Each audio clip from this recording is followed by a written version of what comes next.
Hi students, ഈ വീഡിയോയിൽ നമ്മൾ ഡിസ്കസ് ചെയ്യാൻ പോകുന്നത് കൺകറൻസി കൺട്രോൾ എന്ന ടോപ്പിക്കിനെ കുറിച്ചാണ്. കൺകറൻസി കൺട്രോളിന് മുമ്പ് കൺകറൻസി എന്താണെന്ന് പറയാം അല്ലേ. അതായത് multiple transaction at A same time execute ചെയ്യുന്നതാണ് കൺകറൻസി എന്ന് പറയുന്നത്. അപ്പോൾ ഈ കൺകറൻസി നമ്മൾ നല്ല രീതിയിൽ കൺട്രോൾ ചെയ്തില്ലെങ്കിൽ അവിടെ മെയിൻലി രണ്ട് പ്രോബ്ലംസ് വരാം. ലോസ്റ്റ് അപ്ഡേറ്റ് പ്രോബ്ലവും ഇൻകൺസിസ്റ്റൻറ്റ് റിട്രീവൽ പ്രോബ്ലവും. എന്താണ് ലോസ്റ്റ് അപ്ഡേറ്റ് പ്രോബ്ലം? അതായത് രണ്ട് ട്രാൻസാക്ഷൻ ഉണ്ട്, അവർ കൺകറൻ്റ് ആയിട്ട് വർക്ക് ചെയ്യുവാണ്. അപ്പം ഒരു പർട്ടിക്കുലർ വേരിയബിൾ, ആ വേരിയബിളിൻ്റെ ഒരു വാല്യൂ അത് റീഡ് ചെയ്യുന്നു. എന്നിട്ട് രണ്ടുപേരും പുതിയൊരു വാല്യൂ കാൽക്കുലേറ്റ് ചെയ്യുകയും ചെയ്യുന്നു. അപ്പം എന്തു പറ്റും? അപ്പോഴാണ് ഈ ലോസ്റ്റ് അപ്ഡേറ്റ് പ്രോബ്ലം ഒക്കർ ചെയ്യുന്നത്. കാരണം രണ്ട് ട്രാൻസാക്ഷൻസും ആ പർട്ടിക്കുലർ വേരിയബിളിൻ്റെ വാല്യൂ, ഓൾഡ് വാല്യൂ എന്നുണ്ടെങ്കിൽ പറയാം, റീഡ് ചെയ്യുന്നുണ്ട്. പക്ഷേ ഇവരിൽ ആരെങ്കിലും ഒരാളുടെ അപ്ഡേറ്റ് ചെയ്ത വാല്യൂ മാത്രമേ ഇവിടെ ഈ പർട്ടിക്കുലർ വേരിയബിളിൻ്റെ വാല്യൂ ആയിട്ട് കാണിക്കത്തുള്ളൂ. അപ്പോൾ അതുകൊണ്ടാണ് ലോസ്റ്റ് അപ്ഡേറ്റ് പ്രോബ്ലം എന്ന് ഇതിനെ വിളിക്കുന്നത്. അടുത്തതാണ് ഇൻകൺസിസ്റ്റൻറ്റ് റിട്രീവൽ. ഇവിടെ എന്ന് പറയുമ്പം ഒരു റിട്രീവൽ ട്രാൻസാക്ഷന് ഒബ്സർവ് ചെയ്യുന്നു. അതായത് ഇപ്പം രണ്ട് ട്രാൻസാക്ഷൻ ഇവിടെയും കൺകറൻ്റ്ലി എക്സിക്യൂട്ട് ചെയ്യുകയാണ്. അപ്പം ഒരു പർട്ടിക്കുലർ ട്രാൻസാക്ഷൻ അതായത് രണ്ട് ട്രാൻസാക്ഷൻ ഒരു കോമൺ ആയിട്ടൊരു വേരിയബിളിനെ ഉപയോഗിക്കുന്നുണ്ടെന്ന് വിചാരിക്കുക. അപ്പം ഒരു ട്രാൻസാക്ഷൻ ആ ഒരു വേരിയബിളിൻ്റെ വാല്യൂ ചേഞ്ച് ചെയ്തു. അപ്പം മറ്റേ ട്രാൻസാക്ഷൻ, ഇപ്പോൾ എ എന്നും ബി എന്നും പറയാം. എ എന്ന് പറയുന്ന ട്രാൻസാക്ഷൻ ഉണ്ട്, ബി എന്ന് പറയുന്ന ട്രാൻസാക്ഷൻ ഉണ്ട്. ബി എന്ന് പറയുന്ന ട്രാൻസാക്ഷൻ ഒരു പർട്ടിക്കുലർ വേരിയബിളിൻ്റെ വാല്യൂ ചേഞ്ച് ചെയ്തു. അപ്പോൾ ഈ എയും ബിയും കൺകറൻ്റായിട്ട് എക്സിക്യൂട്ട് ചെയ്യുക തന്നെയാണ്. അപ്പോൾ ഈ വാല്യൂ ചേഞ്ച് ചെയ്തതും വാല്യൂ ചേഞ്ച് ചെയ്തു. അപ്പോൾ ബി എന്ത് ചെയ്യുന്നു? ബി ഇങ്ങനെ വേരിയബിളിൻ്റെ വാല്യൂ ചേഞ്ച് ആയെന്ന് മനസ്സിലാക്കി ആ ചേഞ്ചായ വാല്യൂ എടുക്കുന്നു ബിക്ക് ട്രാൻസാക്ഷൻ ചെയ്യാൻ വേണ്ടിയിട്ട്. പക്ഷേ എന്ത് പറ്റി? ഈ എ പകുതിക്ക് വെച്ച് ആ ട്രാൻസാക്ഷൻ സക്സസ്ഫുൾ ആക്കാതെ അബോർട്ട് ചെയ്തു പോയി. അപ്പോൾ എന്ത് പറ്റി? ആ എ എന്ന് പറഞ്ഞ ട്രാൻസാക്ഷൻ ചെയ്ത എല്ലാ ടാസ്കുകളും, ആ ചേഞ്ച് എല്ലാ വാല്യൂസിൻ്റെയും വാല്യൂ അത് ഇൻവിസിബിളായി പോകുന്നു. എന്തായിരുന്നു പഴയ വാല്യൂ, അത് മാത്രമായി പോകുന്നു. ഈ ടി അല്ലെങ്കിൽ എ എന്ന് പറഞ്ഞ ട്രാൻസാക്ഷൻ്റെ എഫക്റ്റ് ഇവിടെ ഉണ്ടാകത്തില്ല ആ വേരിയബിളിൻ്റെ വാല്യൂസിന്. പക്ഷേ എന്ത് പറ്റി? ഈ ബി എന്ന് പറഞ്ഞ ട്രാൻസാക്ഷൻ ഈ എ എന്ന് പറഞ്ഞ ട്രാൻസാക്ഷൻ അപ്ഡേറ്റ് ചെയ്ത വാല്യൂ അല്ലേ എടുത്തിരിക്കുന്നത്. മാത്രമല്ല എ എന്ന് പറഞ്ഞ ട്രാൻസാക്ഷൻ അബോർട്ട് ചെയ്ത് പോയ കാര്യം ഈ ബി അറിഞ്ഞതുമില്ല. അപ്പോൾ ഇങ്ങനെ ഉള്ള ഒരു സിറ്റുവേഷനിലാണ് ഇൻകൺസിസ്റ്റൻറ്റ് റിട്രീവൽ എന്ന് പറയുന്നത്. കാരണം അവിടെയും വേരിയബിളിൻ്റെ വാല്യൂ തെറ്റായിട്ടാണ് ട്രാൻസാക്ഷന് കിട്ടിയത്. അപ്പോൾ ഇത്തരത്തിലുള്ള പ്രോബ്ലംസ് ഒക്കെ സോൾവ് ചെയ്യാൻ വേണ്ടി നമുക്ക് സീരിയൽ ഇക്വിവാലൻറ്റ് എക്സിക്യൂഷൻ ഉപയോഗിക്കാം, എക്സിക്യൂഷൻ ഓഫ് ട്രാൻസാക്ഷൻസ് ഉപയോഗിക്കാം. അപ്പോൾ ഇതിന് വേണ്ടിയിട്ട് നമ്മൾ കുറച്ച് ഓപ്പറേഷൻസ് അസ്യൂം ചെയ്യുകയാണ്. Deposit, withdraw, get balance, set balance, ഇവയെല്ലാം സിങ്ക്രണൈസ്ഡ് ആയിട്ടുള്ള ഓപ്പറേഷൻസ് ആണ്. അതുപോലെ തന്നെ അതിൻ്റെ എഫക്റ്റ് എന്ന് പറയുന്നത് അക്കൗണ്ട് ബാലൻസിൽ ആറ്റോമിക്കും ആയിരിക്കും. അപ്പോൾ നമുക്ക് ആദ്യം തന്നെ ലോസ്റ്റ് അപ്ഡേറ്റ് പ്രോബ്ലം കൺസിഡർ ചെയ്യാം അല്ലേ. അപ്പോൾ ഈ ലോസ്റ്റ് അപ്ഡേറ്റ് പ്രോബ്ലത്തിൻ്റെ എക്സാമ്പിളിൽ രണ്ട് ട്രാൻസാക്ഷൻ ഉണ്ട്, ടിയും യുവും. പിന്നെ ഇവിടെ 3 ബാങ്ക് അക്കൗണ്ട് നമ്മൾ കൺസിഡർ ചെയ്യുന്നു. പക്ഷെ നമ്മുടെ എക്സാമ്പിൾ നമുക്ക് വേണമെങ്കിൽ രണ്ടെണ്ണമായിട്ട് കൺസിഡർ ചെയ്താലും മതി. ഇപ്പോൾ നമുക്ക് എളുപ്പത്തിന് എയും ബിയും മാത്രം കൺസിഡർ ചെയ്യാം. ഓക്കെ, എ എന്ന് പറയുന്ന ബാങ്ക് അക്കൗണ്ടും ഉണ്ട്, ബി എന്ന് പറയുന്ന ബാങ്ക് അക്കൗണ്ടും ഉണ്ട്. ശരിക്കും എയും വേണ്ടെന്ന് തോന്നുന്നു, ബി മാത്രം മതി. ബി എന്ന് പറയുന്ന ബാങ്ക് അക്കൗണ്ട് മാത്രം കൺസിഡർ ചെയ്താൽ മതി. അപ്പോൾ ഈ ബി എന്ന് പറഞ്ഞ ബാങ്ക് അക്കൗണ്ട്, അതിൻ്റെ ഡിപ്പോസിറ്റ് എത്രയാണ് അല്ലെങ്കിൽ ബാലൻസ് എത്രയാണ് ഉള്ളത്? $200 അല്ലേ. അപ്പോൾ ഇവിടെ ട്രാൻസാക്ഷൻ ടി ഉണ്ട്, ട്രാൻസാക്ഷൻ യു ഉണ്ട്. ഇനി ട്രാൻസാക്ഷൻ ടി, ആ ടി എന്ത് ചെയ്യുന്നു? ബാലൻസ് കണ്ടുപിടിക്കുന്നു ബി എന്ന് പറഞ്ഞ അക്കൗണ്ടിൻ്റെ. ബി ഡോട്ട് ഗെറ്റ് ബാലൻസ്, അപ്പം എന്ത് കണ്ടുപിടിച്ചു? 200 ആണ് ബിയുടെ ബാലൻസ് എന്ന് കണ്ടുപിടിച്ചു. എന്നിട്ട് ബിയുടെ ബാലൻസ്, ആ ബാലൻസിൻ്റെ കൂടെ ഒരു 1.1 മൾട്ടിപ്ലൈ ചെയ്ത്, അതായത് 10% അതിന് ഇൻക്രീസ് ചെയ്ത് 220 ആക്കി നിർത്തി. ഇനി ട്രാൻസാക്ഷൻ യു, അതും എന്ത് ചെയ്ത്? ബാലൻസ് നോക്കിയപ്പം ബാലൻസ് 200 ആയിരുന്നു. അപ്പം അതിൻ്റെ ബാലൻസിന് ഈ ബി അക്കൗണ്ടിൻ്റെ ബാലൻസ് $200 ആയിരുന്നു. അപ്പോൾ അതിൻ്റെ കൂടെ 1.1 മൾട്ടിപ്ലൈ ചെയ്ത്, അതായത് 10% ഇൻക്രീസ് ചെയ്ത് $220 ആക്കി മാറ്റി. അപ്പോൾ ഇവിടെ നിന്ന് പറയുമ്പോൾ ഈ ട്രാൻസാക്ഷൻ ടിയും യുവും ഇവിടെ കൺകറൻ്റ്ലി വർക്ക് ചെയ്തുകൊണ്ടിരിക്കുകയാണ്. അപ്പം ഈ ട്രാൻസാക്ഷൻ ടി ഈ ബി എന്ന് പറഞ്ഞ അക്കൗണ്ടിൻ്റെ ബാലൻസ് 220 ആക്കിയ കാര്യം ഈ യു അറിഞ്ഞിട്ടില്ല. അതുപോലെ യു ഈ 220 ആക്കിയ കാര്യം ഈ ടി പറഞ്ഞിട്ടില്ല. അപ്പോൾ ഇപ്പം ഇത് സീരിയലായിട്ടാണ് വർക്ക് ചെയ്തിരുന്നെങ്കിലോ ഇവിടെ 220 എന്ന് പറയുന്ന ട്രാൻസാക്ഷൻ ടി ഇത് ബി എന്ന് പറഞ്ഞ ബാങ്ക് അക്കൗണ്ടിൻ്റെ എമൗണ്ട് $220 ആക്കി സെറ്റ് ചെയ്തു. പിന്നെ ആ $220 ഈ യുക്ക് കിട്ടത്തുള്ളായിരുന്നു ബാലൻസ് നോക്കുമ്പോൾ. എന്നിട്ട് ആ $220 10% ആയിരുന്നിരിക്കണം ഈ യു ഇൻക്രീസ് ചെയ്യേണ്ടിയിരുന്നത്.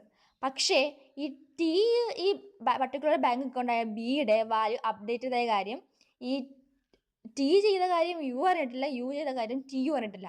അതുകൊണ്ട് തന്നെ ഈ ടി എന്ന് പറയുന്ന ട്രാൻസാക്ഷനും അതായത് ബി എന്ന് പറയുന്ന ബാങ്ക് അക്കൗണ്ടിൻ്റെ ബാലൻസ് 10% കൂട്ടി യു എന്ന് പറയുന്ന ബാലൻസും ഈ ബി എന്ന് പറയുന്ന ബാങ്ക് അക്കൗണ്ടിൻ്റെ ബാലൻസ് 10% കൂട്ടി. പക്ഷേ ഇത് രണ്ടും 2 പ്രാവശ്യം ഇപ്പം മൊത്തം കൂട്ടില്ല, രണ്ടുപേരും കൂടെ 2 times 10% കൂട്ടി. പക്ഷേ അത് ഇവിടെ കാണിക്കത്തില്ല, ഒരാളുടെ ട്രാൻസാക്ഷൻ്റെ മാത്രമേ കാണിക്കത്തുള്ളൂ. അപ്പോൾ ഇവിടെ ഒരു അപ്ഡേഷൻ്റെ വന്നത് ലോസ് ആയിപ്പോയി. അപ്പോൾ ഇതിനെയാണ് ലോസ്റ്റ് അപ്ഡേറ്റ് പ്രോബ്ലം എന്ന് പറയുന്നത്. അത് കൺഫ്യൂഷനും വന്നോ? സിമ്പിളായിട്ട് ഒന്നുകൂടെ പറയാം. അതായത് ഇവിടെ ഇപ്പം ഒരു അക്കൗണ്ട് ഉണ്ട്, ബി എന്ന് പറഞ്ഞ അക്കൗണ്ട്. ആ അക്കൗണ്ടിൽ $200 ഉണ്ട്. അപ്പം ട്രാൻസാക്ഷൻ ടിയും യുവും വന്ന് നോക്കിയപ്പം ആ ബാങ്ക് അക്കൗണ്ടിൽ $200 ഉള്ളൂ. അപ്പോൾ ഈ ട്രാൻസാക്ഷൻ ടീനോടും യുവിനോടും പറഞ്ഞത് ഈ $200 10% കൊണ്ട് കൂട്ടി ആ അക്കൗണ്ടിൽ ഡെപ്പോസിറ്റ് ചെയ്യുക എന്നേ പറഞ്ഞുള്ളൂ ബിയുടെ അക്കൗണ്ടിൽ. അപ്പോൾ എന്ത് ചെയ്തു? ഇവർ രണ്ടുപേരും 200 എന്ന് പറഞ്ഞ ബാലൻസ് കണ്ടു, അതിൻ്റെ 10% കൂട്ടി $220 ആക്കി ആ ബി എന്ന് പറഞ്ഞ ബാങ്ക് അക്കൗണ്ടിൽ ഡിപ്പോസിറ്റ് ചെയ്തു. ഇപ്പം 220 ആണ് ഇതിൻ്റെ ബാലൻസ് എന്ന് പറയുന്നത്. പക്ഷേ രണ്ടുപേരും 10% അപ്ഡേറ്റ് ചെയ്തില്ലേ, കൂട്ടിയില്ലേ ഈ ബാലൻസ്. പക്ഷേ രണ്ടുപേരുടെയും 10% കൂട്ടുമ്പോൾ ഉള്ള വാല്യൂ ഇവിടെ വന്നില്ലല്ലോ, ഒരാളുടെ അല്ലേ വന്നുള്ളൂ. അതാണ് ലോസ്റ്റ് അപ്ഡേറ്റ് പ്രോബ്ലം. അടുത്ത് നമുക്ക് ഇൻകൺസിസ്റ്റൻറ്റ് റിട്രീവൽ പ്രോബ്ലത്തെ പറ്റി പറയാം. അത് പറയുന്നത് ഞാൻ വേറൊരു കാര്യം ചോദിക്കട്ടെ. ഇപ്പം നമ്മുടെ കയ്യിൽ നമ്മുടെ ബാങ്ക് അക്കൗണ്ടിൽ ഒരു 100 രൂപ ഉണ്ടെന്ന് വിചാരിക്കുക. ആ 100 രൂപ നമ്മുടെ ഫ്രണ്ടിൻ്റെ ബാങ്ക് അക്കൗണ്ടിലേക്ക് നമ്മൾ ഡിപ്പോസിറ്റ് ചെയ്ത് കൊടുക്കുമ്പം നമ്മുടെ ഫ്രണ്ടിൻ്റെ ബാങ്ക് അക്കൗണ്ടിൽ 100 രൂപ ആഡാകുകയും നമ്മുടെ ബാങ്ക് അക്കൗണ്ടിൽ 100 രൂപ കുറയുകയല്ലേ ചെയ്യുന്നത്. ആ കൺസെപ്റ്റ് ക്ലിയർ അല്ലേ? ഇനി ഇവിടുത്തെ കേസ് പറയാം. ഈ ഇൻകൺസിസ്റ്റൻ്റ് ആയിട്ടുള്ള റിട്രീവൽ പ്രോബ്ലത്തിൽ ഈ എക്സാമ്പിളിൽ പറയുന്നത് നോക്കാം. ട്രാൻസാക്ഷൻ വിയും ഉണ്ട്, ട്രാൻസാക്ഷൻ ഡബ്ല്യു ഉണ്ട്. അപ്പോൾ ട്രാൻസാക്ഷൻ വിയിൽ എന്താ ചെയ്തത്? എ എന്ന് പറയുന്ന ബാങ്ക് അക്കൗണ്ട്, അതിൽ നിന്നും 100 രൂപ എടുത്ത് ബി എന്ന് പറയുന്ന ബാങ്ക് അക്കൗണ്ടിലേക്ക് ഡിപ്പോസിറ്റ് ചെയ്തു. അപ്പോൾ ബിയുടെ ബാങ്ക് അക്കൗണ്ടിൽ എത്ര രൂപ ഉണ്ടായിരുന്നു? നേരത്തെ 200 ഉണ്ടായിരുന്നു എന്ന് വിചാരിക്കുക. അപ്പം അതിപ്പോൾ 300 ആയല്ലേ. അപ്പോൾ ഈ ബിയുടെ അക്കൗണ്ടിൽ ഇപ്പം $300 ആയി, ബി റിച്ചായി. ഇപ്പോൾ ഇനിയിപ്പം എയുടെ അക്കൗണ്ടിൽ നിന്നല്ലേ ഒരു 100 വിഡ്രോ ചെയ്തത്. അപ്പോൾ എയുടെ ബാലൻസ് എത്രയാ? 0 ആകണ്ടേ. അപ്പോൾ ഈ ട്രാൻസാക്ഷൻ ബി എന്ന് പറഞ്ഞ ട്രാൻസാക്ഷൻ ഇങ്ങനെ എയുടെ അക്കൗണ്ടിൽ നിന്ന് ബിയുടെ അക്കൗണ്ടിലേക്ക് ഒരു $100 ട്രാൻസ്ഫർ ചെയ്യുന്ന സമയത്ത് ആ ടൈമിൽ തന്നെ ഡബ്ല്യു എന്ന് പറഞ്ഞ ട്രാൻസാക്ഷൻ നടക്കുന്നുണ്ടായിരുന്നു. അപ്പോൾ ആ ട്രാൻസാക്ഷൻ്റെ എയിം എന്ന് വെച്ചാൽ ആ പർട്ടിക്കുലർ ബാങ്കിലെ എല്ലാ അക്കൗണ്ടിൻ്റെയും മൊത്തം ടോട്ടൽ എമൗണ്ട് എത്രയാണെന്ന് കണ്ടുപിടിക്കുക എന്തായിരുന്നു. അപ്പോൾ ഈ ട്രാൻസാക്ഷൻ ഡബ്ല്യു എന്ന് നോക്കുമ്പം അത് ചെക്ക് ചെയ്യുന്ന സമയത്ത് എയിൽ $100 ഉണ്ടായിരുന്നു. പിന്നെ ബിയുടെ ബാലൻസ് ചെക്ക് ചെയ്യാൻ നേരത്ത് നോക്കിയപ്പം ആ ടൈമിലായിരുന്നു ബിയുടെ അക്കൗണ്ടിലെ ബാലൻസ് 300 ആക്കി മാറ്റിയത്. അപ്പോൾ ട്രാൻസാക്ഷൻ ഡബ്ല്യു കാണുന്നത് എന്താണ്? ബിയുടെ അക്കൗണ്ടിൽ 300 റുപ്പീസ് ഉണ്ടെന്നാണ്. പക്ഷേ ആ 300 റുപ്പീസ് ഈ ബിയുടെ അക്കൗണ്ടിൽ വന്ന ടൈമിൽ എയിൽ $100 കുറഞ്ഞായിരുന്നു. അത് ഈ ഡബ്ല്യു അറിയുന്നില്ല. ഈ ഡബ്ല്യു എടുത്തിരിക്കുന്നത് എയിൽ $100 ഉണ്ട്, ബിയിൽ ഇപ്പം $300 ഉണ്ടെന്നാണ് വിചാരിക്കുന്നത്. സിയിൽ എത്ര ഉണ്ടായിരുന്നു? ഇനിഷ്യലി 300 ഉണ്ടായിരുന്നു. അപ്പോൾ ട്രാൻസാക്ഷൻ ഡബ്ല്യു കാൽക്കുലേറ്റ് ചെയ്തപ്പം മൊത്തം എത്ര വരും? സിയുടെ ബാങ്ക് അക്കൗണ്ടിൽ $300 ഉണ്ടായിരുന്നു. ബിയുടെ ബാങ്ക് അക്കൗണ്ടിൽ ഇപ്പോൾ അവർ നോക്കിയപ്പോൾ $300 ഉണ്ടെന്ന് കണ്ട്. എയുടെ ബാങ്ക് അക്കൗണ്ടിൽ അവർ നേരത്തെ നോക്കിയായിരുന്നു, അപ്പോൾ അത് $100 എന്ന് കണ്ടു. പക്ഷേ ഇതിപ്പോൾ ചേഞ്ച് ചെയ്തു, പക്ഷേ ഈ ഡബ്ല്യു അറിയുന്നില്ല. അങ്ങനെ അതെല്ലാം കൂടെ സം ചെയ്ത വാല്യൂ ആണ് ഈ ട്രാൻസാക്ഷൻ ഡബ്ല്യു ബ്രാഞ്ച് ടോട്ടൽ എന്ന് പറഞ്ഞ് കൊടുക്കാൻ വേണ്ടി പോകണത്. പക്ഷേ ട്രാൻസാക്ഷൻ വി കംപ്ലീറ്റ് ആയില്ല. പക്ഷേ കംപ്ലീറ്റ് ആകുന്നതിന് മുമ്പുള്ള എയുടെ വാല്യൂ ആണ് ട്രാൻസാക്ഷൻ ഡബ്ല്യു എടുത്തിരിക്കുന്നത്. ട്രാൻസാക്ഷൻ വി അബോർട്ട് ചെയ്യുകയാണെങ്കിൽ അല്ലെങ്കിൽ ഇപ്പോൾ കണ്ടിന്യൂ ചെയ്താൽ പോലും ബാലൻസ് തെറ്റിയില്ലേ? കാരണം എയുടെ അക്കൗണ്ടിൽ 100 രൂപ വിത്ഡ്രോ ചെയ്തപ്പം അത് കുറയ്ക്കണമായിരുന്നു. അത് കുറയ്ക്കുന്ന ആ ജോലി ചെയ്യാൻ പോയപ്പോഴാണ് ട്രാൻസാക്ഷൻ ഡബ്ല്യു എയുടെ ബാലൻസ് ചോദിച്ചത്. അങ്ങനെ 100 എടുത്തത്. അപ്പം ഇവിടെ ഇങ്ങനെ വന്നപ്പോഴാണ് ഇവിടെ ഇൻകൺസിസ്റ്റൻ്റ് ആയിട്ടുള്ള റിട്രീവൽ പ്രോബ്ലം വന്നത്. അതെന്താണ്? എ നിന്നും ബിയുടെ അക്കൗണ്ടിലേക്ക് $100 ട്രാൻസ്ഫർ ചെയ്യാൻ വേണ്ടി നോക്കി. അപ്പോൾ ട്രാൻസ്ഫർ ചെയ്തു. അപ്പം ഇവിടെ ട്രാൻസ്ഫർ സ്റ്റെപ്പ് നടന്നപ്പം എയുടെ അക്കൗണ്ടിൽ നിന്നും ബിയുടെ അക്കൗണ്ടിലേക്ക് ട്രാൻസാക്ഷൻ $100 വെച്ചു. അപ്പം ബിയുടെ ഡിപ്പോസിറ്റ് എമൗണ്ട് എന്ന് പറയുന്നത് $300 ആയി. എന്നിട്ട് എയുടെ അക്കൗണ്ടിൽ $100 കുറയ്ക്കണമല്ലോ. ഇനി ആ $100 അല്ല ഇപ്പോൾ കൊടുത്തത് ബിക്ക്. കുറക്കാൻ പോകുന്നതിന് മുമ്പായിരുന്നു ഈ ട്രാൻസാക്ഷൻ ഡബ്ല്യു എയുടെ വാല്യൂ എടുത്തത്. നോക്കിയപ്പോൾ എയുടെ ബാങ്ക് അക്കൗണ്ടിലെ വാല്യൂ എമൗണ്ട് എന്ന് പറയുന്നത് $100 ആയിരുന്നു. അത് കഴിഞ്ഞ് പിന്നെ ട്രാൻസാക്ഷൻ ഡബ്ല്യു ബിയുടെ അക്കൗണ്ടിൽ വാല്യൂ എടുക്കാൻ ചെന്നപ്പം അവിടെ 300 അപ്ഡേറ്റ് ആയല്ലോ ഈ ട്രാൻസാക്ഷൻ വി കാരണം. അപ്പം ബാലൻസ് $300 എടുത്തു. അങ്ങനെ സം ചെയ്തു. അങ്ങനെ ഇവിടെ ഇൻകൺസിസ്റ്റൻ്റ് ആയിട്ടുള്ള റിട്രീവൽ പ്രോബ്ലം വന്നു. ഇച്ചിരി കൺഫ്യൂഷനാണ് മൊത്തം ഇങ്ങനെ പറയുമ്പം. അടുത്ത് നമ്മൾ ഡിസ്കസ് ചെയ്യാൻ പോകുന്ന ടേമാണ് സീരിയൽ ഇക്വിവാലൻസ്.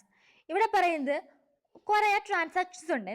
അപ്പം ഈ ഓരോ ട്രാൻസാക്ഷൻസും അത് ഓരോന്നോരോന്നായിട്ട് ചെയ്യുമ്പോൾ ഉള്ള എഫക്റ്റ് എന്ന് പറയുന്നത് ഒരു കറക്റ്റ് എഫക്റ്റ് ഉണ്ടായിട്ടുണ്ടെങ്കിൽ നമുക്ക് പറയാം ഈ ട്രാൻസാക്ഷൻസ് എല്ലാം ഏതെങ്കിലും ഒരു പർട്ടിക്കുലർ ഓർഡറിൽ നമ്മൾ ഒരുമിച്ച് ചെയ്യുകയാണെങ്കിലും കറക്റ്റായിട്ടുള്ള എഫക്റ്റ് തന്നെ കിട്ടും, കറക്റ്റായിട്ട് വർക്ക് ചെയ്യുമെന്ന്. അപ്പോൾ ഇവിടെ ഈ സീരിയലി ഇക്വിവാലൻറ്റ് ഇൻ്റർലീവിങ് എന്ന് പറഞ്ഞാൽ ഇപ്പം ഒരു ട്രാൻസാക്ഷൻസ് അവയെല്ലാം ഒരു പർട്ടിക്കുലർ ഓർഡറിൽ ഒരുമിച്ച് ചെയ്യുകയാണെങ്കിൽ അപ്പോൾ ഉള്ള എഫക്റ്റ് എന്ന് പറയുന്നത് ഈ ഓരോ ട്രാൻസാക്ഷൻസും അറ്റ് എ ടൈം ഒരെണ്ണം വെച്ച് ഒരു പർട്ടിക്കുലർ ഓർഡറിൽ ചെയ്യുന്നതുമായിട്ട് ഈക്വൽ ആയിരിക്കും, സെയിം ആയിരിക്കുമെന്ന്.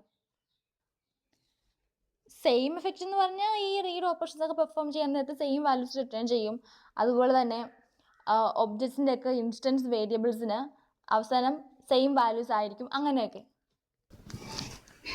അപ്പം നമുക്ക് അടുത്തതായിട്ട് ഈ സീരിയൽ ഇക്വിവാലൻസ് എന്ന് പറയുന്ന ഈ ക്രൈറ്റീരിയ ഉപയോഗിച്ച് എങ്ങനെ ലോസ്റ്റ് അപ്ഡേറ്റ് എന്ന് പറഞ്ഞ പ്രോബ്ലം അല്ലെങ്കിൽ അതുപോലെ തന്നെ ഇൻകൺസിസ്റ്റൻ്റ് ആയിട്ടുള്ള റിട്രീവൽ പ്രോബ്ലം ഒക്കെ എങ്ങനെ സോൾവ് ചെയ്യാൻ നോക്കാം. അപ്പോൾ ആദ്യം തന്നെ നമുക്ക് ലോസ്റ്റ് അപ്ഡേറ്റ് പ്രോബ്ലം ഈ സീരിയൽ ഇക്വിവാലൻസ് ഉപയോഗിച്ചിട്ട് സോൾവ് ചെയ്യുന്ന എങ്ങനെയാണെന്ന് നോക്കാം. അപ്പോൾ ഈ ലോസ്റ്റ് അപ്ഡേറ്റ് പ്രോബ്ലം എങ്ങനെയായിരുന്നു? അതായത് എപ്പോഴാണ് ഒക്കർ ചെയ്യുന്നത്? അതായത് ഇപ്പോൾ 2 ട്രാൻസാക്ഷൻസ് അവർ ഒരു പർട്ടിക്കുലർ വേരിയബിളിൻ്റെ ഓൾഡ് ആയിട്ടുള്ള വാല്യൂസ് അത് റീഡ് ചെയ്യുന്നു, എന്നിട്ട് അതുപയോഗിച്ച് പുതിയൊരു വാല്യൂ കാൽക്കുലേറ്റ് ചെയ്യുന്നു. ഇതെന്ന് പറയുന്നത് ഇപ്പം ഒരു ട്രാൻസാക്ഷൻ മറ്റൊരു ട്രാൻസാക്ഷൻ കഴിഞ്ഞിട്ടാണ് എക്സിക്യൂട്ട് ചെയ്യുന്നത്. അങ്ങനെയൊക്കെ ആയിരുന്നെങ്കിൽ ഈ പ്രോബ്ലം ഉണ്ടാകത്തില്ലായിരുന്നു അല്ലേ? അപ്പോൾ ഈ 2 ട്രാൻസാക്ഷൻസിൻ്റെ സീരിയലി ഇക്വിവാലൻറ്റ് ഇൻ്റർലീവിങ് എന്ന് പറയുമ്പം ഇത് പ്രൊഡ്യൂസ് ചെയ്യുന്ന സെയിം എഫക്റ്റ് ആയിരിക്കും സീരിയൽ 1 ആസ് എ സീരിയൽ 1. ഇത് ലോസ്റ്റ് അപ്ഡേറ്റ് പ്രോബ്ലം ഇതിന് സോൾവ് ചെയ്യാൻ വേണ്ടി പറ്റും by means of serial equivalence. അപ്പോൾ അതെങ്ങനെയാണ് നമുക്ക് നോക്കാം അല്ലേ? ഈ എക്സാമ്പിളിലൂടെ നമുക്ക് നോക്കാം. അപ്പോൾ ഇവിടെ അത്തരത്തിലുള്ള ഒരു ഇൻ്റർലീവിങ് കാണിച്ചിട്ടുണ്ട് ഓപ്പറേഷൻസിൽ. മാത്രമല്ല അതിൻ്റെ എഫക്റ്റ് ഷെയർഡ് ആയിട്ടുള്ള അക്കൗണ്ടുകളിൽ എങ്ങനെയാണ് വന്നതെന്നും കാണിച്ചിട്ടുണ്ട്. അപ്പോൾ ഈ എക്സാമ്പിളിൽ കണ്ടായിരുന്നോ നമ്മൾ ഈ ലോസ്റ്റ് അപ്ഡേറ്റ് പ്രോബ്ലം പറഞ്ഞപ്പോൾ കാണിച്ച അതേ എക്സാമ്പിളാണ് ഇവിടെ എന്ന് പറയുന്നത്. അതായത് ടി എന്ന് പറയുന്ന ട്രാൻസാക്ഷനും യു എന്ന് പറയുന്ന ട്രാൻസാക്ഷനും ഉണ്ട്. രണ്ടുപേരും 10% ഈ എത്രയുണ്ടോ ഈ ബി എന്ന് പറയുന്ന ബാങ്ക് അക്കൗണ്ടിലെ പൈസ അതിൻ്റെ 10% കൂടെ ഇൻക്രീസ് ചെയ്ത് ബാലൻസ് സെറ്റ് ചെയ്തു രണ്ടുപേരും ഒരേ ടൈമിൽ. അപ്പം ഒരാളുടെ ബാലൻസ് സെറ്റ് ചെയ്ത് മാത്രമേ കാണിക്കത്തുള്ളൂ. അതായിരുന്നല്ലോ ലോസ്റ്റ് അപ്ഡേറ്റ് പ്രോബ്ലം. അപ്പോൾ ഇതിനെ ക്യൂർ ചെയ്യാൻ വേണ്ടിയിട്ട് നമുക്ക് എങ്ങനെ ചെയ്യാം? ഇവിടെ നിന്ന് പറയുമ്പം ഇപ്പോൾ ഇവിടെ ഒരു ഷെയർഡ് അക്കൗണ്ട് ആയിട്ടുള്ള ബി ഉണ്ടല്ലേ. അപ്പോൾ ഇവിടെ നിന്ന് പറയുമ്പം ട്രാൻസാക്ഷൻ ടി ഈ ബിയിൽ ചെയ്യേണ്ട എല്ലാ ഓപ്പറേഷൻസും പെർഫോം ചെയ്യും യു എന്ന് പറഞ്ഞ ട്രാൻസാക്ഷൻ ചെയ്യുന്നതിന് മുമ്പ്. അല്ലെങ്കിൽ നമുക്ക് വേറൊരു രീതിയിൽ ഇതുപോലെ ഇൻ്റർലീവിങ് ആയിട്ട് ഇവിടുത്തെ ടാസ്കുകൾ ചെയ്യാം. എങ്ങനെയാണെന്ന് വെച്ചാൽ ഇവിടെ ട്രാൻസാക്ഷൻ യു അക്കൗണ്ട് ബിയിൽ ഉള്ള എല്ലാ ഓപ്പറേഷൻസും കംപ്ലീറ്റ് ചെയ്യും, എന്നിട്ട് ട്രാൻസാക്ഷൻ ടി സ്റ്റാർട്ട് ചെയ്യും. ഇങ്ങനെ നമുക്ക് പെർഫോം ചെയ്യാം. അപ്പോൾ ഇങ്ങനെ ചെയ്യുമ്പം ഈ ലോസ്റ്റ് അപ്ഡേറ്റ് ആയിട്ടുള്ള പ്രോബ്ലംസ് ഇങ്ങനെ കേസിൽ ഒഴിവാകും ഇല്ലേ? അതായത് ഇപ്പം ട്രാൻസാക്ഷൻ ടിയും യു ഒരുമിച്ച് ചെയ്തുകൊണ്ടല്ലേ ഈ പ്രോബ്ലം ഉണ്ടായത്. ഇപ്പോൾ ട്രാൻസാക്ഷൻ ടി എക്സിക്യൂട്ട് ചെയ്ത് കംപ്ലീറ്റ് ചെയ്ത് കമ്മിറ്റ് ചെയ്ത് കഴിഞ്ഞിട്ടാണ് യു സ്റ്റാർട്ട് ചെയ്യുന്നതെങ്കിൽ ഈ പ്രോബ്ലം ഉണ്ടാകത്തില്ലല്ലോ. അല്ലെങ്കിൽ യു കംപ്ലീറ്റ് ചെയ്തിട്ട് ടി ആണ് സ്റ്റാർട്ട് ചെയ്തതെങ്കിൽ ഈ പ്രോബ്ലം ഉണ്ടാകത്തില്ലല്ലോ. അങ്ങനെ സീരിയലി ഇക്വാലന്റ് ഇന്റർലീവിംഗ് ഉപയോഗിച്ച് ട്രാൻസാക്ഷൻ ടിയും ട്രാൻസാക്ഷൻ യുയിലും ഉണ്ടായ ലോസ്റ്റ് അപ്ഡേറ്റ് എന്ന പ്രോബ്ലം ക്യൂർ ചെയ്തു. ഇനി നമുക്ക് സീരിയലി ഇക്വാലന്റ് ഇന്റർലീവിംഗ് ഉപയോഗിച്ച് വി ആൻഡ് ഡബ്ല്യു എന്ന് പറഞ്ഞ രണ്ട് ട്രാൻസാക്ഷൻസിന്റെ ഇൻകൺസിസ്റ്റന്റ് റിട്രീവൽ എങ്ങനെ ക്യൂർ ചെയ്തെന്ന് നോക്കാം. അപ്പോൾ ഇവിടെ എന്തായിരുന്നു പ്രോബ്ലം? ഇവിടെ നിന്ന് എ എന്ന് പറഞ്ഞ ബാങ്ക് അക്കൗണ്ടിൽ നിന്ന് ബി എന്ന് പറഞ്ഞ ബാങ്ക് അക്കൗണ്ടിലേക്ക് ഒരു 100 rupees ട്രാൻസ്ഫർ ചെയ്തു. ആ ടൈമിൽ ഡബ്ല്യു എന്ന് പറയുന്ന ട്രാൻസാക്ഷൻ ആ ബ്രാഞ്ചിലെ എല്ലാ അക്കൗണ്ടിൻ്റെ ബാലൻസ് എടുത്തുകൊണ്ടിരിക്കുകയായിരുന്നു. അപ്പോൾ എയുടെ അക്കൗണ്ടിൽ നിന്ന് 100 രൂപ പോയത് അറിയാതെ എയുടെ ബാലൻസ് 100 ആണെന്നും ബിയുടെ അക്കൗണ്ടിൽ നിന്ന് 100 രൂപ ആഡായെന്ന് അറിഞ്ഞ് ബിയുടെ അക്കൗണ്ടിൽ നിന്ന് 300 രൂപയുടെ ബാലൻസ് സെറ്റ് ചെയ്യുകയും ഇവർ ചെയ്ത്. അപ്പോൾ അങ്ങനെയായിരുന്നു ഇവിടെ ഇൻകൺസിസ്റ്റൻ്റ് ആയിട്ടുള്ള റിട്രീവൽ പ്രോബ്ലം ഉണ്ടായത്. അപ്പോൾ ഇതെങ്ങനെ ക്യൂർ ചെയ്യാം? അപ്പോൾ ഇവിടെ നിന്ന് പറയുമ്പോൾ ലോസ്റ്റ് അപ്ഡേറ്റ് പ്രോബ്ലത്തിൽ പറഞ്ഞ പോലെ ഈ റിട്രീവൽ ട്രാൻസാക്ഷൻ അത് പെർഫോം ചെയ്യുന്നത് ഈ അപ്ഡേറ്റ് ട്രാൻസാക്ഷന് മുമ്പോ അതിനു ശേഷമോ ആയിരിക്കണം. അങ്ങനെയാകുമ്പോൾ ഈ പ്രോബ്ലം ഉണ്ടാകത്തില്ലല്ലോ. അപ്പം ഈ റിട്രീവൽ ട്രാൻസാക്ഷൻ്റെ സീരിയൽ ഇക്വാലൻ്റ് ആയിട്ടുള്ള ഇന്റർലീവിങ്, അതായത് ഈ റിട്രീവൽ ട്രാൻസാക്ഷൻ്റെയും അപ്ഡേറ്റ് ട്രാൻസാക്ഷൻ്റെയും സീരിയലി ഇക്വാലൻ്റ് ആയിട്ടുള്ള ഇന്റർലീവിങ് ചെയ്തതോടുകൂടി ഇങ്ങനെ ഇൻകൺസിസ്റ്റൻ്റ് ആയിട്ട് റിട്രീവൽ ഉണ്ടാകുന്നത് പ്രിവെൻറ്റ് ചെയ്യപ്പെട്ടു. അതാണ് ഇവിടെ പറയുന്നത്. അതായത് ഒന്നെങ്കിൽ മൊത്തം ബാലൻസും അപ്ഡേറ്റ് ടോട്ടൽ കണ്ടുപിടിക്കണമെന്ന് പറഞ്ഞില്ലേ ഡബ്ല്യു എന്ന് പറഞ്ഞ ട്രാൻസാക്ഷൻ. അപ്പോൾ ട്രാൻസാക്ഷൻ ഡബ്ല്യു ടോട്ടൽ കണ്ടുപിടിച്ചിട്ട് മാത്രമേ ഈ അപ്ഡേഷന് ട്രാൻസാക്ഷൻ വിനെ അലോ ചെയ്യാൻ പാടുള്ളായിരുന്നു. അല്ലെങ്കിൽ ട്രാൻസാക്ഷൻ വി അപ്ഡേഷൻ ചെയ്തിട്ട് മാത്രമേ ട്രാൻസാക്ഷൻ ഡബ്ല്യു ടോട്ടൽ അക്കൗണ്ടിൻ്റെ ബ്രാഞ്ചിലെ എല്ലാ അക്കൗണ്ടിൻ്റെ ബാലൻസ് കണ്ടുപിടിക്കാൻ വേണ്ടി പോകാൻ പാടുള്ളായിരുന്നു. അപ്പോൾ അങ്ങനെ സീരിയലി ഇക്വാലൻ്റ് ആയിട്ട് ഇന്റർലീവിംഗ് ആയിട്ട് ചെയ്തിരുന്നെങ്കിൽ ഈ ഇൻകൺസിസ്റ്റൻ്റ് ആയിട്ടുള്ള റിട്രീവൽ നമുക്ക് ഒഴിവാക്കാമായിരുന്നു. അപ്പം അങ്ങനെ ചെയ്യുന്നതിലൂടെ ഈ ഇൻകൺസിസ്റ്റൻ്റ് ആയിട്ടുള്ള റിട്രീവൽ ഒഴിവാക്കി. അടുത്തതാണ് read and write operation conflict rules. അപ്പോൾ ഇവിടെ read operation write operation perform ചെയ്യുമ്പോൾ എപ്പോഴൊക്കെയാണ് കോൺഫ്ലിക്റ്റ് ഉണ്ടാകാൻ നമുക്ക് നോക്കാം. അതായത് ഇപ്പം ഒരുപാട് ട്രാൻസാക്ഷൻ്റെ കൺകറൻ്റ് ആയിട്ട് വർക്ക് ചെയ്തുകൊണ്ടിരിക്കുകയാണ്. അപ്പോൾ ഒരു ട്രാൻസാക്ഷൻ റീഡ് ചെയ്തു, മറ്റൊരു ട്രാൻസാക്ഷനും റീഡ് ചെയ്തു. അങ്ങനെയാകുമ്പോൾ കോൺഫ്ലിക്റ്റ് ഒന്നും ഉണ്ടാകത്തില്ല. കാരണം ഈ റീഡ് ഓപ്പറേഷൻ പെർഫോം ചെയ്തപ്പോൾ ഉണ്ടായ എഫക്റ്റ് എന്ന് പറയുന്നത് അതെങ്ങനെയാണ് എക്സിക്യൂട്ട് ചെയ്യുന്ന ഓർഡർ അതുമായിട്ട് ഡിപ്പെൻഡ് ചെയ്യുന്നില്ല. ഇനിയിപ്പോൾ ഒരു ട്രാൻസാക്ഷൻ റീഡ് ചെയ്യുന്നു, ഇപ്പോൾ മറ്റൊരു ട്രാൻസാക്ഷൻ ആ റീഡ് ചെയ്യുന്ന ടൈമിൽ അതേ വാല്യൂ തന്നെ റൈറ്റ് ചെയ്ത് അപ്ഡേറ്റ് ചെയ്തുകൊണ്ടിരിക്കുകയായിരുന്നു. പക്ഷേ ഈ റീഡ് ചെയ്യുന്ന ട്രാൻസാക്ഷൻ അത് അറിയുന്നില്ലല്ലോ. അപ്പോൾ ആ കേസിൽ അവിടെ ഒരു കോൺഫ്ലിക്റ്റ് ഉണ്ടാകും. കാരണം റീഡ് ആൻഡ് റൈറ്റ് ഓപ്പറേഷൻ്റെ എഫക്റ്റ് ഈ എക്സിക്യൂഷൻ്റെ ഓർഡറെ ഡിപ്പെൻഡ് ചെയ്യുന്നുണ്ട്. ഇനി റൈറ്റ് ഒരു ട്രാൻസാക്ഷൻ റൈറ്റ് ചെയ്യുകയാണ്, മറ്റൊരു ട്രാൻസാക്ഷൻ റൈറ്റ് ചെയ്യണം. അപ്പോൾ ഒരേ സമയം രണ്ട് ട്രാൻസാക്ഷൻ സെയിം ഒബ്ജക്റ്റിനെ ഷെയർ ചെയ്യുന്ന സെയിം ഒബ്ജക്റ്റിൻ്റെ വാല്യൂവിനെ റൈറ്റ് ചെയ്തുകൊണ്ടിരിക്കുകയാണ്. അപ്പം രണ്ടിലും പരസ്പരം അതിൻ്റെ എഫക്റ്റ് കാണിക്കത്തില്ല. അപ്പോൾ ഇവിടെ എന്താ പറയുക, അപ്പം ഇവിടെ കോൺഫ്ലിക്റ്റ് ഉണ്ടാകും. എന്താ കാരണം ഈ റൈറ്റ് ഓപ്പറേഷൻ പെയറിൻ്റെ എഫക്റ്റ് എന്ന് പറയുന്നത് എക്സിക്യൂഷൻ്റെ ഓർഡറിനെ ഡിപ്പെൻഡ് ചെയ്തിരിക്കും. അപ്പം ഈ ഒരു പെയർ ഓഫ് ഓപ്പറേഷൻസ് കോൺഫ്ലിക്റ്റ് ചെയ്യുന്നത് എപ്പോഴാണ്? അതിൻ്റെ കമ്പൈൻഡ് ആയിട്ടുള്ള എഫക്റ്റ് എന്ന് പറയുന്നത് അത് ഏത് ഓർഡറിലാണ് പെർഫോം ചെയ്യുന്നത് അതുമായിട്ട് ഡിപ്പെൻഡ് ചെയ്തിരിക്കുന്നതുകൊണ്ട്. ഇപ്പോൾ ഉദാഹരണത്തിന് റീഡ് ആൻഡ് റൈറ്റ് ഇതെന്ന് പറയുമ്പം ഒരു റീഡ് ചെയ്തിട്ട് കിട്ടിയ റിസൾട്ട് ഇതെന്ന് പറയുന്നത് റൈറ്റിൽ സെറ്റ് ചെയ്യുന്ന വാല്യൂവായിട്ട് ഡിപ്പെൻഡ് ചെയ്തിരിക്കും. അപ്പോൾ അടുത്തതായിട്ട് കോൺഫ്ലിക്റ്റിംഗ് ഓപ്പറേഷൻസിൻ്റെ ടൈമിൽ നമുക്ക് സീരിയൽ ഇക്വാലൻസ് എങ്ങനെയാണെന്ന് പറയാം. രണ്ട് ട്രാൻസാക്ഷൻസ് ഉണ്ട്. അവ സീരിയലി ഇക്വാലൻ്റ് എന്ന് പറയണമെങ്കിൽ ഈ all pair of conflicting operations രണ്ട് ട്രാൻസാക്ഷൻസിൻ്റെയും അത് ഒരു സെയിം ഓർഡറിൽ എക്സിക്യൂട്ട് ചെയ്യണം. ഓരോ ഒബ്ജക്ട്സിലും അവർ ആക്സസ് ചെയ്യുന്ന. ഇപ്പോൾ ഉദാഹരണത്തിന് ടി എന്നും യു എന്നും പറഞ്ഞ രണ്ട് ട്രാൻസാക്ഷൻ ഉണ്ട്. ഇവിടെ എക്സ് എന്ന് പറഞ്ഞ വേരിയബിളിൻ്റെ അകത്ത് ഐ എന്ന് പറയുന്ന വേരിയബിളിൻ്റെ വാല്യൂ റീഡ് ചെയ്തു. എന്നിട്ട് ഐയിലേക്ക് 10 എന്ന് പറഞ്ഞ വാല്യൂ റൈറ്റ് ചെയ്തു. ജെയിലേക്ക് 20 എന്ന് പറഞ്ഞ വാല്യൂ റൈറ്റ് ചെയ്തു. ഇനി ജെ എന്ന് പറഞ്ഞ വാല്യൂ റീഡ് ചെയ്തു. എന്നിട്ട് ട്രാൻസാക്ഷൻ യുവിൽ ഇവിടെ ജെ എന്ന് പറയുന്ന വാല്യൂയിലേക്ക് 30 റൈറ്റ് ചെയ്തു.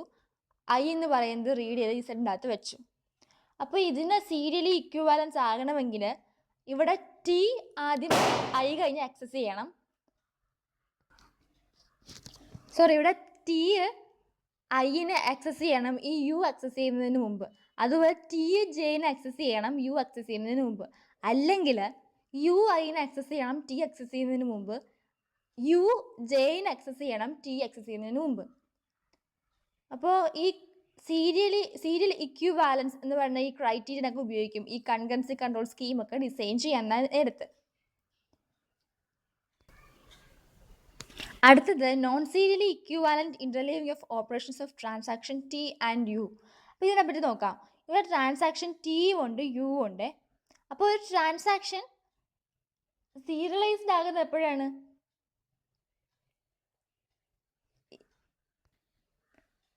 അതായത് ഓരോ ട്രാൻസാക്ഷൻസും ഐനെയും ജെയിനെയും സീരിയലൈസ്ഡ് ആക്കുന്നു with respect to one another. പക്ഷേ ഈ എക്സാമ്പിളിൽ എങ്ങനെയാണ്?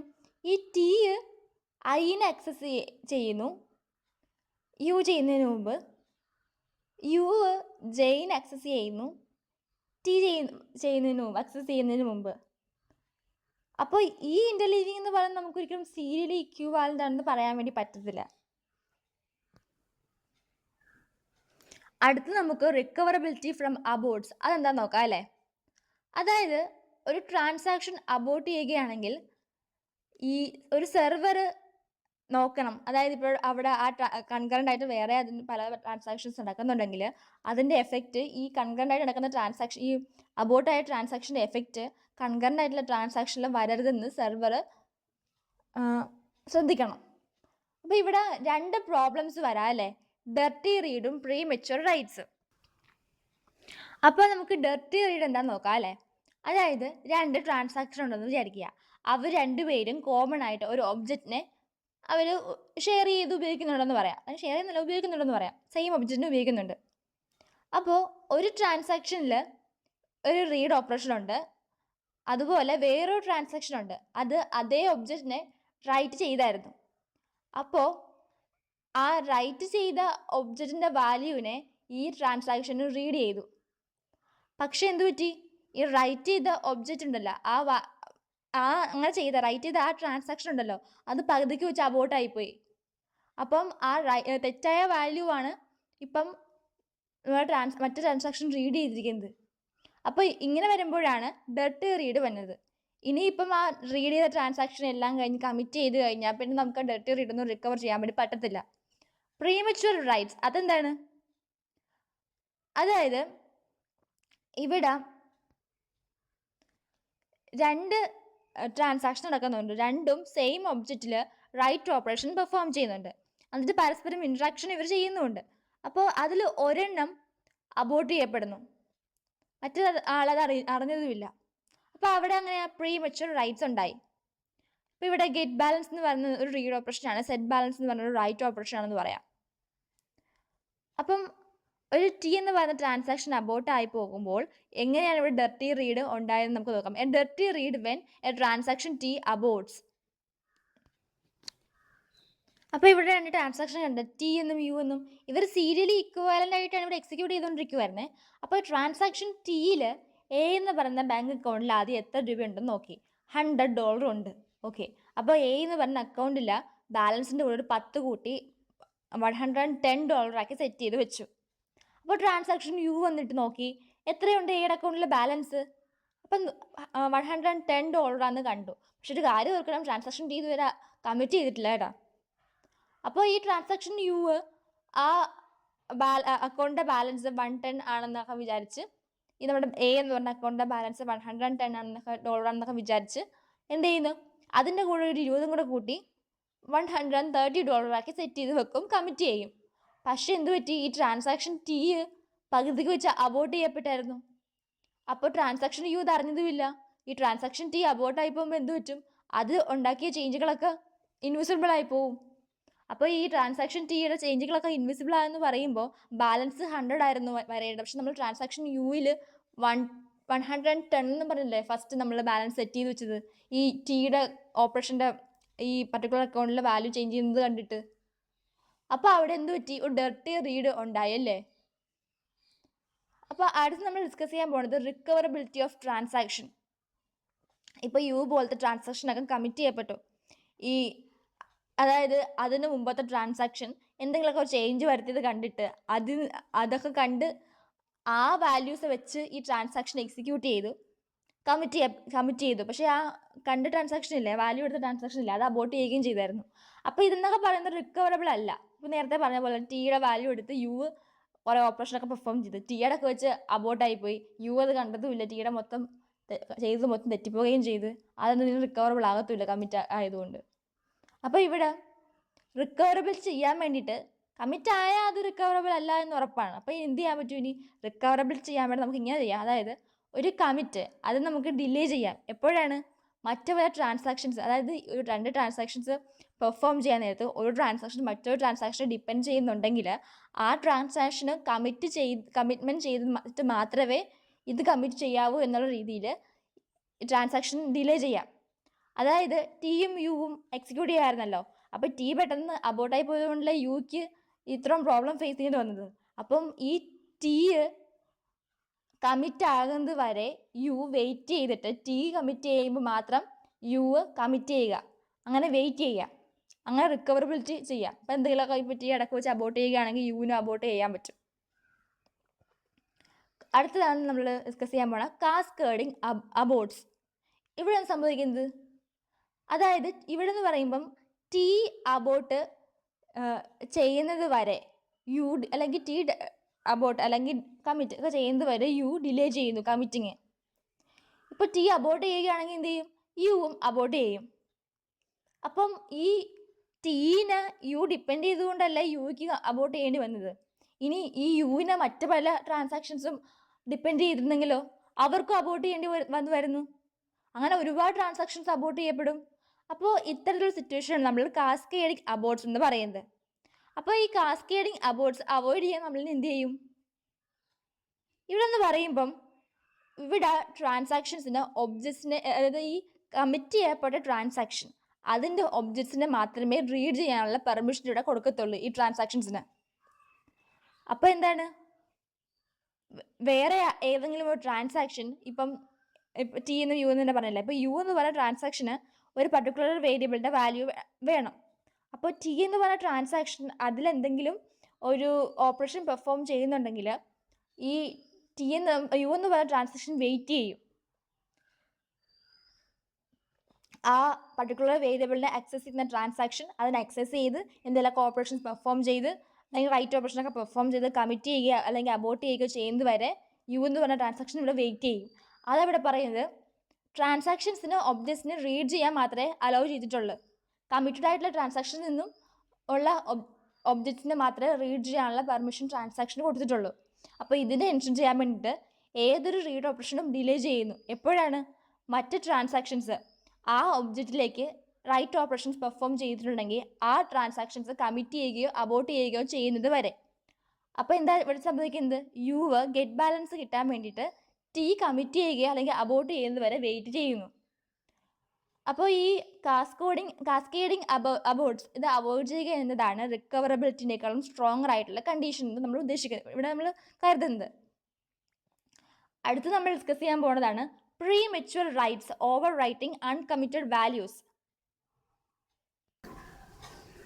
ഇവിടെ 2 സെറ്റ് ബാലൻസ് ട്രാൻസാക്ഷൻസ് ഉണ്ട്, ടിയും യുവും.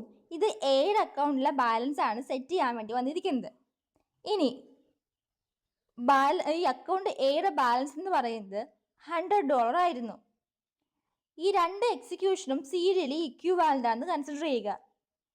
അപ്പോൾ ടി എന്ന് പറയുന്നത് ബാലൻസിനെ $105 ആയിട്ട് സെറ്റ് ചെയ്തു. യു എന്ന് പറയുന്നത് ഇതിനെ $110 ആയിട്ട് സെറ്റ് ചെയ്തു. ഇപ്പോൾ ട്രാൻസാക്ഷൻ യു അബോർട്ട് ചെയ്യുകയും ടി കമ്മിറ്റ് ചെയ്യുകയും ചെയ്യുവാണെങ്കിൽ ബാലൻസ് എന്ന് പറയുന്നത് $105 ആണ്. ചില ഡേറ്റാബേസ് സിസ്റ്റംസ് ഒക്കെ ഉണ്ട്, അവർ ഈ അബോർട്ട് ചെയ്ത് കഴിയുമ്പോൾ എന്തായിരുന്നോ അബോർട്ട് ചെയ്യുന്നതിന് മുമ്പ് ട്രാൻസാക്ഷൻ എടുത്ത വാല്യൂ അതായിരിക്കും റൈറ്റ് ചെയ്ത് വെക്കുന്ന ബിഫോർ ഇമേജസ് റൈറ്റ് ചെയ്ത് വെക്കുമെന്ന് പറയും ഇതിനെ. അതായത് ഇപ്പം ടി എന്ന് പറയുന്ന ട്രാൻസാക്ഷനാണ് അബോർട്ട് ചെയ്തതെങ്കിൽ അത് അബോർട്ട് ചെയ്യുന്നതിന് മുമ്പ് അക്കൗണ്ടിലെ ബാലൻസ് $100 ആയിരുന്നു എയുടെ. അപ്പോൾ അബോർട്ട് ചെയ്ത് അപ്പം എന്ത് ചെയ്യും? ബാലൻസ് $100 എന്ന് അപ്ഡേറ്റ് ചെയ്ത് കളയും. അപ്പം നമ്മുടെ അക്കൗണ്ടിലതാ പറഞ്ഞത് എയുടെ ബാലൻസ് $100 ആയിരുന്നു. അപ്പം ടിയുടെ റൈറ്റ് ചെയ്യുന്നത് നമ്മൾ ബിഫോർ ഇമേജ് എന്ന് പറയാം. അതായത് ടി എന്ന് പറയുന്ന ട്രാൻസാക്ഷൻ ചെയ്യുന്നതിന് മുമ്പ് എയുടെ ബാലൻസ് എന്ന് പറയുന്നത് $100 ആയിരുന്നു. അതിന് നമുക്ക് എയുടെ ബിഫോർ ഇമേജ് എന്ന് പറയാം. ടി ട്രാൻസാക്ഷൻ നടക്കുന്നതിന് മുമ്പുള്ള ബിഫോർ ഇമേജ്. ഇനി യു എന്ന് പറയുന്നതിൻ്റെ റൈറ്റ് ഓപ്പറേഷൻ പെർഫോം ചെയ്യുന്നതിന് മുമ്പ് അതിൻ്റെ ഇവിടെ എയുടെ അക്കൗണ്ടിലെ ബാലൻസ് എന്ന് പറയുന്നത് 105 ആയിരുന്നു. അപ്പോൾ യു അബോട്ട് ചെയ്യുകയാണെങ്കിൽ നമുക്ക് കറക്റ്റ് ബാലൻസ് ആയിട്ടുള്ള 105 കിട്ടും. കാരണം ടി കമ്മിറ്റായി യു അബോട്ട് ചെയ്യുകയാണെങ്കിലും ടിയുടെ വാല്യൂ ആയിട്ടുള്ള 105 കിട്ടും. ഇനി ഇപ്പോൾ യു കമ്മിറ്റ് ചെയ്യപ്പെട്ടു, ടി അബോട്ട് ചെയ്തു. അപ്പോൾ ഇവിടുത്തെ ബാലൻസ് 110 ആണ്. പക്ഷേ ഈ ടിയുടെ റൈറ്റ് ബിഫോർ ഇമേജ് എന്ന് പറയുന്നത് $100 ആണ്. അപ്പോൾ നമുക്കൊരു റോങ് ആയിട്ടുള്ള ബാലൻസ് ഇവിടെ കിട്ടിയല്ലേ. ഇപ്പം ടി അബോട്ട് ചെയ്തു, എന്നിട്ട് യു അബോട്ട് ചെയ്തു. അപ്പോൾ ഇവിടുത്തെ ബിഫോർ ഇമേജ് എന്ന് പറയുന്നത് യുവിൻ്റെ റൈറ്റ് ആയിട്ടുള്ള 105. കാരണം യു അബോട്ട് ചെയ്താൽ യുവിൻ്റെ ബിഫോർ ഇമേജ് ആയിട്ടുള്ള വാല്യൂ ആയിരിക്കും നമ്മൾ എഴുതാൻ പോണത്. അത് 105 ആയിരുന്നു. പക്ഷെ ടി യു അബോട്ട് ചെയ്തായിരുന്നു. പക്ഷെ ടി യുക്ക് മുമ്പ് അബോട്ട് ചെയ്തായിരുന്നല്ലോ. അപ്പം നമുക്കിവിടെ ഒരു റോങ് ബാലൻസ് കിട്ടും. ആ സംഭവമൊന്നുമില്ല. അതായത് ട്രാൻസാക്ഷൻ ടിയും ട്രാൻസാക്ഷൻ യു ഉണ്ടല്ലോ. ഇനി ട്രാൻസാക്ഷൻ ടിയിൽ അതിലെന്തെങ്കിലും ബാലൻസ് മാറ്റുന്ന ഓപ്പറേഷൻ പെർഫോം ചെയ്യുന്നതിന് മുമ്പ് ബാലൻസ് 100 ആയിരുന്നു. ഇനി ടി അബോട്ട് ചെയ്ത് എന്ത് ചെയ്യും? ബാലൻസ് 100 തന്നെ സെറ്റ് ചെയ്ത് കൊടുക്കും. ഇനി യു എന്ന് പറഞ്ഞ ട്രാൻസാക്ഷൻ, ഇതിൻ്റെ ബാലൻസ് ഈ ട്രാൻസാക്ഷൻ അബോട്ട് ചെയ്യുകയാണെങ്കിൽ നമ്മൾ 105 ആണ് സെറ്റ് ചെയ്ത് കൊടുക്കാൻ പോകുന്നത്.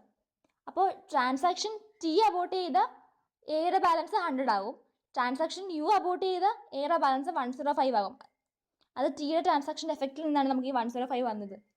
അപ്പോൾ ഈ ടിയും യുവും ഒരുമിച്ച്, അല്ലെങ്കിൽ ടി അബോട്ടായി എന്നിട്ട് യു അബോട്ട് ആകുമ്പം യുവിൽ കൊടുത്തിരിക്കുന്നത് എന്താണ്? യു അബോട്ടായ 105 ആക്കണമെന്നല്ല പറയുന്നത്. പക്ഷെ ടി യു അബോട്ട് ആയായിരുന്നല്ലോ. അപ്പോൾ ബാലൻസ് 105 ആയി പോകും. അങ്ങനെ അവിടെ ഇൻകറക്റ്റ് ആയിട്ടുള്ള വാല്യൂ ഉണ്ടാകും. അടുത്ത് നമ്മൾ ഡിസ്കസ് ചെയ്യാൻ പോകുന്ന topic strict execution of transaction. എങ്ങനെയാണ് പ്രീമച്വർ റൈറ്റ്സ് ക്യൂർ ചെയ്യുന്നത് നോക്കാം. അപ്പോൾ ഇവിടെ നിന്ന് പറയുമ്പോൾ ബിഫോർ ഇമേജസിന് ഒരു റിക്കവറി സ്കീം ഇവിടെ യൂസ് ചെയ്യുന്നു. ഒരു റിക്കവറി സ്കീം ഈ ബിഫോർ ഇമേജസിനെ ഉപയോഗിക്കുകയാണെങ്കിൽ, അതായത് ഇപ്പം റൈറ്റ് ഓപ്പറേഷൻ ഡിലേ ചെയ്യുന്നു. എപ്പോഴാണ്?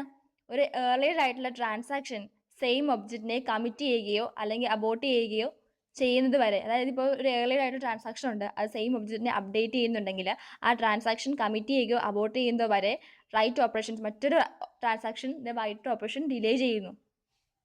Strict execution of transaction. അപ്പോൾ ഡെർട്ടി റീഡും പ്രീമച്വർ ആയിട്ടുള്ള റൈറ്റ്സും അവോയ്ഡ് ചെയ്യാൻ വേണ്ടിയിട്ട് റീഡ് ആൻഡ് റൈറ്റ് ഓപ്പറേഷൻസ് നമുക്ക് ഡിലേ ചെയ്യാം. ഒരു ട്രാൻസാക്ഷൻ്റെ എക്സിക്യൂഷൻ സ്ട്രിക്റ്റ് ആണെന്ന് പറയണമെങ്കിൽ റീഡ് ആൻഡ് റൈറ്റ് ഓപ്പറേഷൻസ്, ആ ഒബ്ജക്റ്റിലുള്ള read and write operations delay ചെയ്യണം. എപ്പോഴാണ്?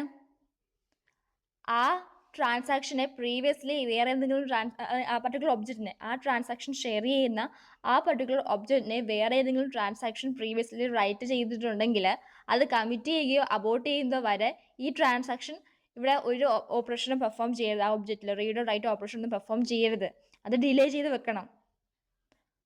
അതിനെയാണ് നമ്മൾ ഈ എക്സിക്യൂഷൻ ഓഫ് ട്രാൻസാക്ഷൻ സ്ട്രിക്റ്റ് എന്ന് പറയുന്നത്. അപ്പം ഈ ട്രാൻസാക്ഷൻ്റെ എക്സിക്യൂഷൻ സ്ട്രിക്റ്റ് ആകുമ്പോൾ ഇത് ഐസൊലേഷൻ എന്ന പ്രോപ്പർട്ടി നമുക്ക് എൻഫോഴ്സ് ചെയ്യാൻ പറ്റുന്നു നമുക്ക് ഇതിലൂടെ. പിന്നെ നമുക്ക് ഈ ടെൻറ്റേറ്റീവ് വേർഷൻസ് ഉപയോഗിക്കാം ഈ ട്രാൻസാക്ഷൻ പ്രോഗ്രസ് ചെയ്യാൻ നേരത്ത്. അപ്പോൾ ഈ ടെൻറ്റേറ്റീവ് വേർഷൻസ് എന്ന് പറയുന്നത് വോൾട്ടിൽ മെമ്മറിയിലാണ് സ്റ്റോർ ചെയ്ത് വെക്കുന്ന ഒബ്ജക്ട്സിൻ്റെ. അതായത് ഇപ്പോൾ ഉള്ള ട്രാൻസാക്ഷൻസ് പെർഫോം ചെയ്യാൻ നേരത്ത് ആ പർട്ടിക്കുലർ ഒബ്ജക്റ്റിൻ്റെ വാല്യൂസ് ചേഞ്ച് ചെയ്യത്തില്ലേ.